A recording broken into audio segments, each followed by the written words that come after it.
You have until this Friday to make a decision about what is in your pantry, and I need you to understand why the timing matters. Between 2023 and the early months of 2025, independent third-party food safety testing laboratories in 3 different states quietly flagged a category of confection that almost nobody thinks to question. Marshmallows. The soft, sweet, pillowy little cylinders that sit in a clear plastic bag, in your kitchen, waiting for the next hot chocolate or campfire or summer s'more. In a series of facility audits conducted between those 2 years, multiple manufacturers of these products were cited for sanitation failures, inconsistent gelatin sourcing documentation, and in at least 4 separate cases, I was able to verify through FDA warning letter archives, failures to adequately control for specific process contaminants during production. The warning letters are public. The citations are public. The facility names have in most cases been redacted from consumer-facing documents, but the categories of concern are not. This is time-sensitive because several of these facilities remain in operation. Several have rebranded or been acquired, and the marshmallows they produced and continue to produce are still on shelves under multiple store brand and national brand labels. If you have young children in your home, if you pack marshmallows in lunchboxes, if you keep a bag in the pantry for rainy day hot chocolate, this is the video I would have wanted to see before I walked down that aisle last week. Let me walk you through what I found. The investigation I want to share with you tonight drew on 4 main sources. First, the FDA's online archive of warning letters issued to confectionery manufacturers between 2020 and early 2026, which I searched systematically for terms relating to gelatin processing, sugar refinement facilities, and co-manufacturer citations. Second, peer-reviewed studies published in Food Control and the Journal of Food Protection regarding microbial risk in high-moisture sugar confections, and specifically regarding the conditions under which pathogenic bacteria can survive, in the low-water activity environments of marshmallows, gummies, and similar products. Third, data from the Clean Label Project's 2024 Sweetener Contaminant Report, which examined heavy metal and mycotoxin residues in sugar-based confections sold in American grocery stores. Fourth, my own conversations with a former quality assurance manager who worked at a mid-sized candy production facility in the American Midwest for 9 years and who agreed to speak on background about industry practices. The reason this matters right now, in 2026, is that consolidated production in the confectionery industry means a single co-manufacturing facility often produces marshmallows for multiple retailer store brands, which means a sanitation failure or ingredient sourcing problem at a single facility can propagate across a dozen brand names before any public disclosure happens. Research indicates that consumers trust the brand on the bag, but the brand on the bag is often not the company that actually made the product inside. Let me begin with what you are actually buying when you pick up a standard bag of marshmallows. The ingredient list typically reads as follows: corn syrup, sugar, modified cornstarch, dextrose, water, gelatin, natural and artificial flavors, tetrasodium pyrophosphate, artificial color, often blue 1 or blue 2, used to counteract the natural yellowish tint of cheap corn syrup and produce the bright white appearance consumers expect. That ingredient list should already be telling you something. A traditional marshmallow, the kind made in a home kitchen or an artisan confectionery, contains 4 ingredients: sugar, water, gelatin, vanilla. The commercial version has doubled or tripled that list, and every additional ingredient represents either a cost-cutting substitute or a process-stabilizing additive. The first thing I want you to notice is that corn syrup, not sugar, is usually the first ingredient in industrial marshmallows, meaning it represents the largest share by weight. Corn syrup is cheaper than refined sugar. It helps prevent crystallization, and it extends shelf life. But the quality of corn syrup in commercial confection is heavily dependent on the refining process, and the 2024 Clean Label Project analysis flagged measurable heavy metal residues in several corn syrup-based confection products. I am not naming specific brands, because the manufacturer rotations make those claims time-sensitive, but the category-level data is public. The second concern I want to raise is about gelatin sourcing. Gelatin is derived from animal connective tissue, typically from bovine or porcine sources, and the quality of gelatin depends heavily on the sourcing, processing, and purification of the raw material. In the FDA warning letter archive, I found multiple instances of manufacturers cited for failures to maintain adequate documentation of their gelatin supply chains, which means the facility could not prove, when asked, exactly where its gelatin came from, how it was processed, or whether the source animals met the import standards required by federal regulation. This is not a hypothetical concern. The documentation failures are a known risk vector for contamination, and the inspections that produced these warning letters were often triggered by consumer complaints or routine compliance audits that uncovered systemic problems. Some manufacturers corrected the issues and remained in operation. Others did not. The products from facilities with unresolved issues do, in some cases, continue to reach American shelves through co-manufacturing arrangements, where the retailer store brand is produced in a facility the retailer itself may not directly operate. The third concern is the use of artificial colors in white marshmallows. You might think, reasonably, that white marshmallows do not require added color. The surprise is that many do. Industrial sugar and corn syrup, in their cheapest forms, carry a slight yellowish tint that makes a finished marshmallow look off-white rather than the bright, snowy white consumers associate with the product. To correct for this, manufacturers add tiny amounts of blue dye to the formulation, which optically cancels the yellow and produces a brighter white appearance. The dyes used, typically Blue 1, Brilliant Blue FCF, or Blue 2, Indigotine, are approved by the FDA and generally recognized as safe at the concentrations used. However, a body of research has emerged regarding possible behavioral effects of synthetic food dyes in sensitive children, and several European countries now require warning labels on products containing these dyes. The fourth concern is the use of tetrasodium pyrophosphate, a whipping agent and texture modifier that is generally recognized as safe, but that is part of the larger category of phosphate additives whose cumulative dietary intake has been the subject of nutritional research regarding kidney function and cardiovascular markers. A rapid run through the categories of marshmallow to approach with greater scrutiny. First, the budget store brand marshmallow, often sold at a significantly lower price than major national brands. These products are typically produced in co-manufacturing facilities, and the traceability of ingredients can be less transparent than with major brands that own their production. Second, the novelty-colored marshmallow, which uses multiple synthetic dyes to achieve pastel or bright color palettes, and therefore carries a higher dye load per serving. Third, the flavored marshmallow, which uses natural and artificial flavor, blends that may include undisclosed compound mixtures under the umbrella term natural flavors. Fourth, the seasonal shape marshmallow, which is often produced in short production runs in co-manufacturing facilities with less continuous quality oversight. Fifth, the marshmallow cereal bits found in certain breakfast cereals, which are technically dehydrated marshmallow and have undergone additional processing that concentrates additives per gram compared to standard marshmallows.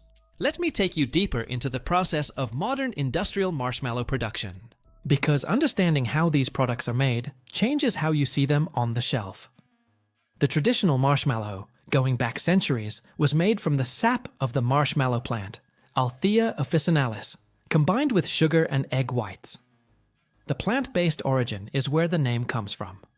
By the mid-19th century, French confectioners had replaced the plant sap with gelatin, which was more consistent and easier to work with, and the modern marshmallow was born. The process, even into the mid-20th century, was a relatively simple matter of dissolving sugar and gelatin in water, whipping air into the mixture until it became light and fluffy, and setting it in molds or piped shapes until firm. The ingredients were few. The process was transparent. You could have watched a confectioner make marshmallows from start to finish in a small kitchen. The modern industrial marshmallow is a fundamentally different product. Production takes place in massive extrusion lines where sugar syrup, corn syrup, gelatin solution, and other ingredients are continuously blended, whipped, and forced through extrusion nozzles that form the marshmallows into cylinders. The cylinders are dusted with a blend of cornstarch and powdered sugar to prevent sticking, cooled on conveyor belts, cut to length, and dropped into plastic bags at volumes of tens of thousands of units per hour. The entire process is automated. Quality control relies on sensors and statistical sampling rather than direct human inspection of every unit. When something goes wrong in this kind of facility, the problem can affect enormous quantities of product before it is identified. And when the facility is a co-manufacturer, producing marshmallows for 5 different retail brands, a single process failure can propagate across multiple bags in multiple stores with multiple brand names on them. I want to walk you through a specific pattern I noticed in the FDA warning letter archive that I think deserves more attention. Between 2020 and 2024, multiple confectionery facilities received warning letters citing failures in their hazard analysis and critical control points, the food safety framework mandated by the FDA's Food Safety Modernization Act. These were not dramatic incidents that made headlines. They were quiet procedural findings about inadequate documentation, insufficient pathogen control monitoring, and failures to follow established protocols for cleaning and sanitation between production runs. Individually, each finding was minor. Cumulatively, the pattern suggested a category of food production where oversight has not kept pace with the scale of modern automated manufacturing. Marshmallows, because they are a high-sugar, low-water activity product, are often considered low-risk by industry standards, which means they receive less frequent inspection than higher-risk products like meat or dairy. The assumption is that the sugar content prevents pathogen growth. That assumption is generally correct for finished marshmallows stored properly, but it has allowed a certain laxness in production oversight that may not be fully warranted. Let me share a piece of information from my conversation with the former quality assurance manager that I think consumers deserve to hear. He told me that in his experience, the single most overlooked variable in industrial marshmallow production was the gelatin supply chain. Gelatin is derived from the collagen in animal hides, bones, and connective tissue, and the quality of the finished gelatin depends enormously on the quality and sourcing of the raw material. A bulk gelatin supplier may source collagen from multiple countries with varying standards of animal husbandry and slaughter hygiene.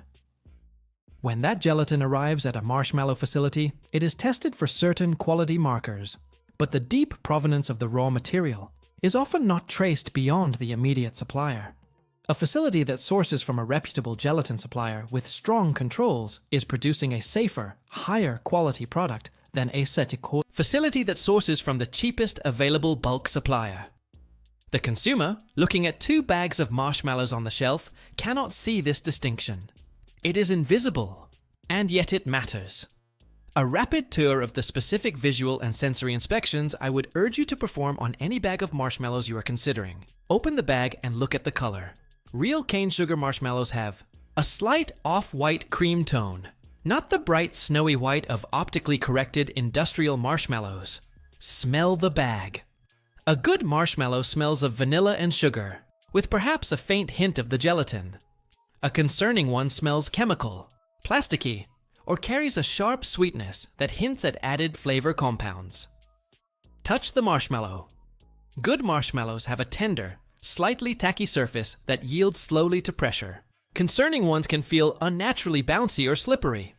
Bite into one. A good marshmallow has a clean, sweet vanilla flavor with a tender, dissolving texture. A concerning one can taste artificial, slightly bitter from off-spec ingredients, or leave a coating sensation on the tongue. Notice how they toast. If you have access to a small flame, a good marshmallow browns evenly with a delicate caramelized exterior. A concerning one may melt too quickly, produce excessive dripping, or burn in uneven patterns. I want to bring in one more piece of context that is important for parents specifically. The marshmallow is one of the foods that many young children encounter repeatedly, from an early age, in s'mores, in hot chocolate, in cereal treats, in various holiday-themed snacks. The cumulative exposure over childhood to synthetic dyes, artificial flavors, and other additives in marshmallows is not negligible. Individual products may be within safety thresholds set by the FDA, but the aggregate exposure from multiple treats over years of childhood is a variable that is difficult to calculate and has not been fully studied. Some parents have chosen to limit marshmallow consumption entirely. Others have sought out cleaner products. Others have started making them at home. Each of these approaches is legitimate, And the right choice for any particular family depends on your own judgment and the specific products available to you. The key is that you are making an informed choice rather than a default one. Now let me pivot to the alternatives and the practical steps, because you do not need to abandon marshmallows entirely. You need to upgrade what you are buying. First, look for marshmallows labeled as made with real sugar or cane sugar, and confirm that sugar, not corn syrup, is the first ingredient. These exist, and they tend to be sold in the natural food section of larger supermarkets or in specialty food stores.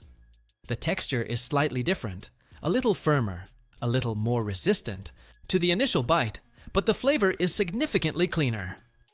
Second, seek out marshmallows that list their full supply chain on the package or on the manufacturer website. Brands that disclose their sourcing tend to be brands that have something to disclose.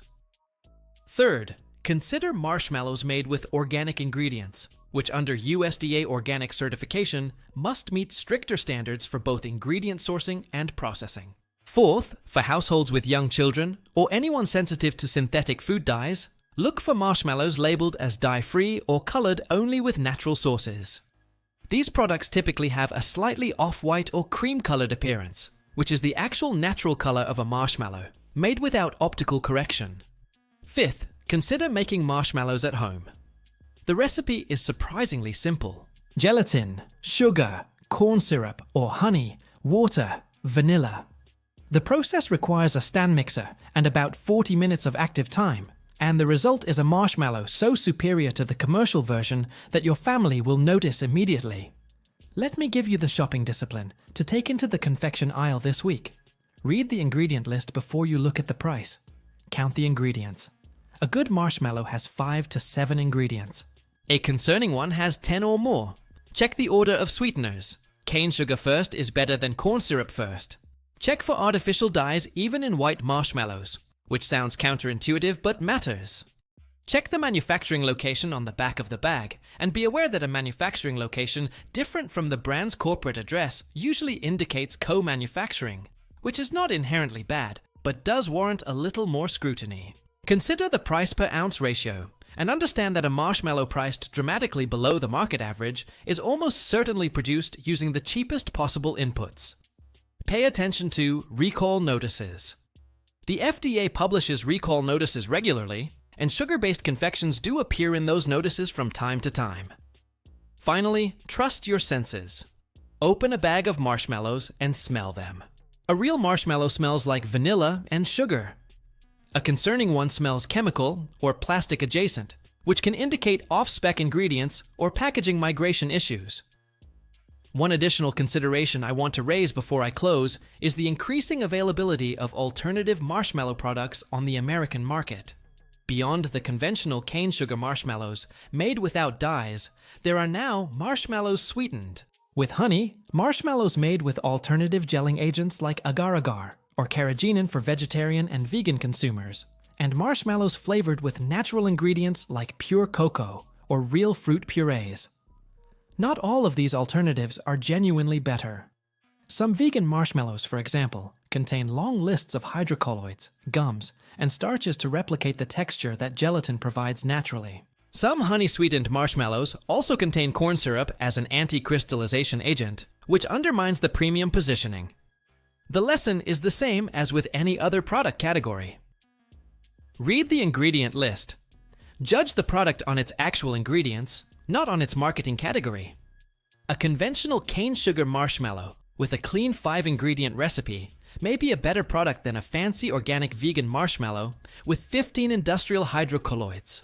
I also want to mention the growing artisan confectionery movement in many American cities, where small batch marshmallow makers produce genuinely superior products using real ingredients, traditional techniques, and creative flavors.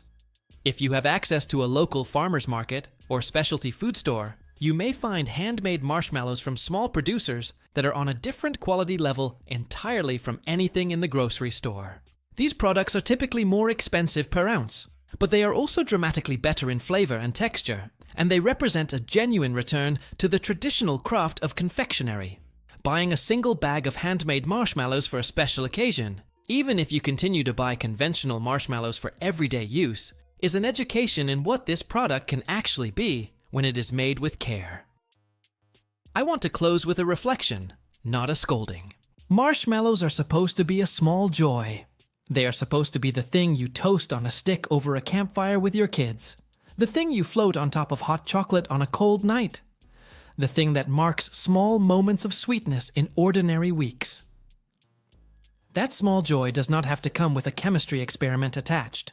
The good news is that genuine alternatives exist, that the homemade version is within anyone's reach, and that you, as a consumer, have more power than you realize to push this category back toward the 4-ingredient recipe it started as. Start this weekend. Pick one bag of marshmallows that meets the standard I have described tonight. Or, better yet, try making them yourself. I promise you, the first time your kids bite into a real sugar and vanilla marshmallow you made in your own kitchen, the industrial bag in the pantry will lose its grip on your family forever. That is the goal. That is how we take this back, one pantry at a time.